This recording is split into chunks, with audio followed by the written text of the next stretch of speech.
आज के युग में युद्ध टैंक और जहाज़ों से नहीं, टेक से लड़े जाते हैं। और जो चीज़ कभी बच्चों का खिलौना लगती थी, आज सुपर पावर्स का सिरदर्द बन चुकी है।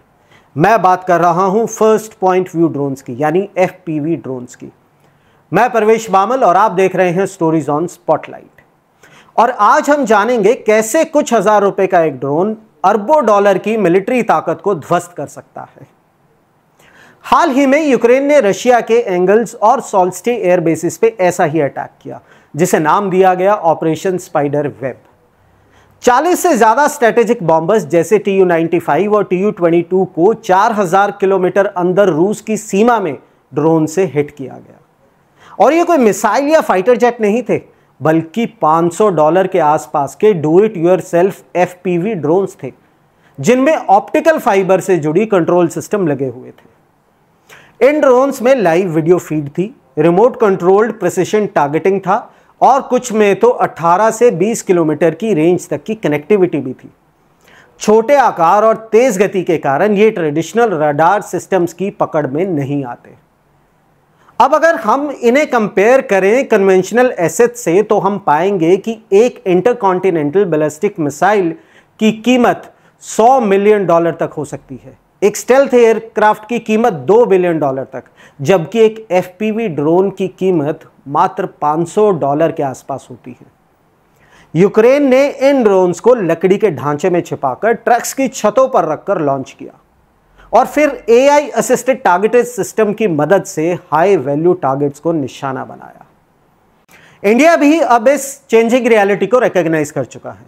Terminal ballistic research laboratory Chandigarh की मदद से भारतीय सेना ने अपने पहले anti tank FPV drone batch को फील्ड में उतारा है।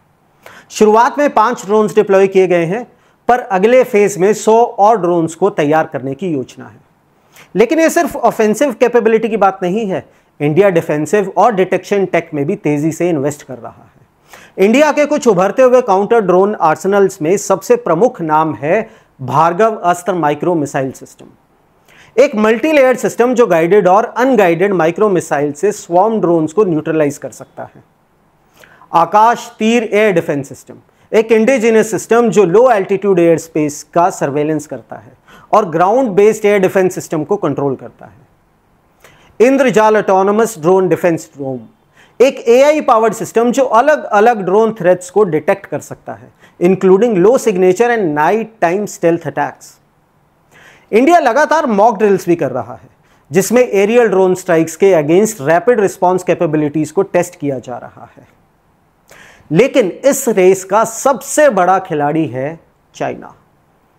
SIPRI की 10 साल की रिपोर्ट के मुताबिक 2008 से 2018 के बीच चाइना ने 200 कॉम्बैट ड्रोन्स और 150 से ज्यादा स्ट्राइक कैपेबल UAVs एक्सपोर्ट किए हैं।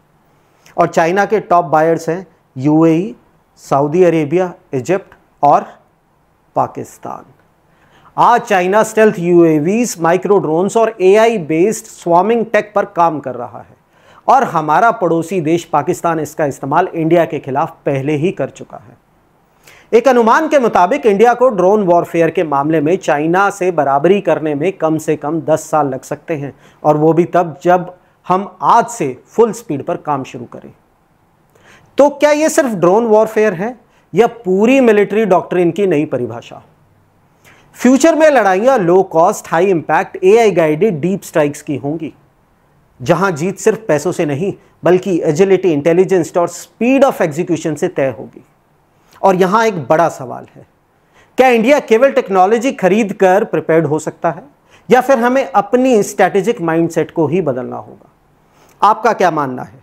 क्या हम नेक्स्ट जनरेशन वॉरफेयर में लीडर बन सकते हैं, या फिर हमेशा रिएक्ट करते रहेंगे? कमेंट्स में जरूर बताइए। आज के लिए इतना ही। जय हिंद।